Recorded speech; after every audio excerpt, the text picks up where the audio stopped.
71%. Now, this is all the blue here? Explain. Yes. So 71% of the taxes that are paid by the income earners who earn 10%. The top 10% pay 71%. But you always hear, oh, wait a minute, they don't pay their fair share. Well, the top 10% pay all of this blue as a percentage, which is pretty high. Let's go around again. Around we go. See, there we are. Anyway, if I could put that on. You just go right around here.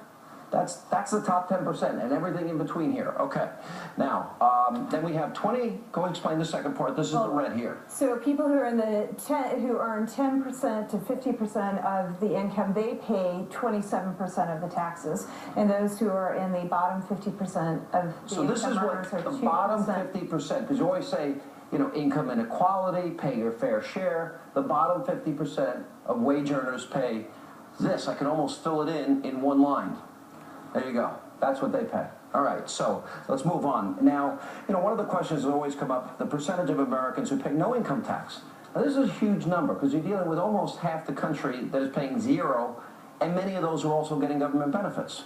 Well, they are, and Sean, you know, when we're looking at these charts and we see this number and we look at the previous charts, what I just keep thinking of is the government gets all of this tax money from so many people, and yet they're still borrowing so much money, and we have a $17 trillion debt. And $90 trillion in unfunded liabilities.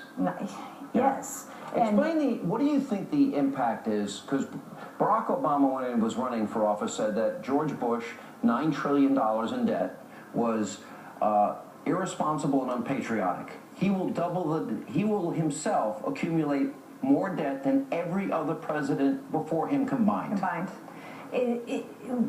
He is continuing to spend that money. We have a Congress that is continuing to spend that money, and they are not doing what is necessary to actually balance the budget. They want to balance the budget in 10 years from now rather than addressing the problems right now. At Tea Party Patriots, we support a simple plan to address those. Simply reduce the government spending by 1 penny for every dollar. You and I support the same thing. It's the penny plan. You cut 1 penny out of every dollar for every dollar the government spends, and you do it every year for 6 years. We get to a balanced budget because the economy grows. Right. Right. Jenny Beth Martin, always good to see you. Thank you. See you.